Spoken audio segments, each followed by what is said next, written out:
elle a vibré avec eux. D'ordinaire plutôt discrète, surtout dans ce genre de rassemblement, Sophie Marceau s'est largement fait remarquer ce vendredi, installée dans les tribunes du Stade de France avec ses amis acteurs. Elle était on fire, déchaînée derrière le 15 de France. Et son soutien a plutôt bien fonctionné. Si elle sort assez peu dans les soirées mondaines et les clubs VIP, Sophie Marceau n'aurait laissé passer cette grande soirée pour rien au monde. Présente au Stade de France pour la cérémonie d'ouverture de la Coupe du Monde de rugby ce vendredi, qui se déroulera à Paris et dans plusieurs villes de province. L'actrice a également assisté au match qui a suivi et qui opposait la France et la Nouvelle-Zélande. Un sacré défi pour les Bleus, que l'actrice a soutenu jusqu'au bout, souvent debout, n'hésitant pas à donner de la voix. La sublime quinquagénaire, qui était vêtue de blanc pour l'occasion, était à fond. Il faut dire qu'elle était bien entourée, visiblement venue en solo. Elle a retrouvé sur place 3 anciens partenaires avec qui elle a passé la soirée. Et principalement François Cluzet, avec qui l'ex-actrice de la Boum a échangé conseils et fou rire.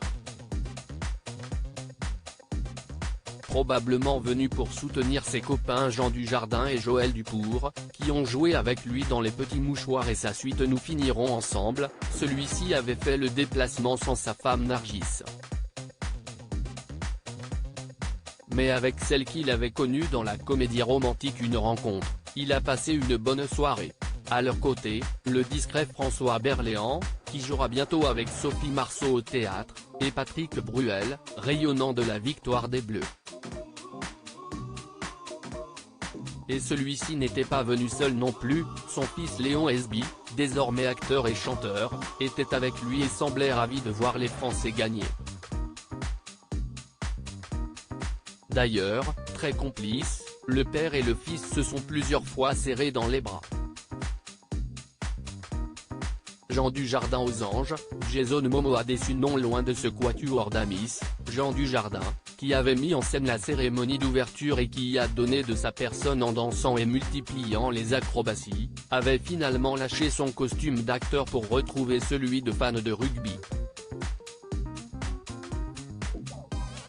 Et il a profité de la rencontre, visiblement aux anges, aux côtés de sa femme Nathalie Péchala. Lumineuse, l'ex-championne de danse sur glace avait quant à elle enfilé une combinaison légère, parfaite pour la chaleur qui règne sur la capitale. Également dans les tribunes, Joey Starr a retrouvé devant lui plusieurs footballeurs dont Kylian Mbappé, venu soutenir d'autres Bleus. Et un peu plus loin, est l'acteur américain Jason Momoa qui a fait sensation. Star notamment de la franchise Aquaman ou de la série Game of Thrones, l'ex-mari de Lisa Bonet y avait fait le déplacement pour soutenir les All Blacks, dont il portait le maillot. Et la déception, au vu du score de 27-13 pour les Français, a dû être rude.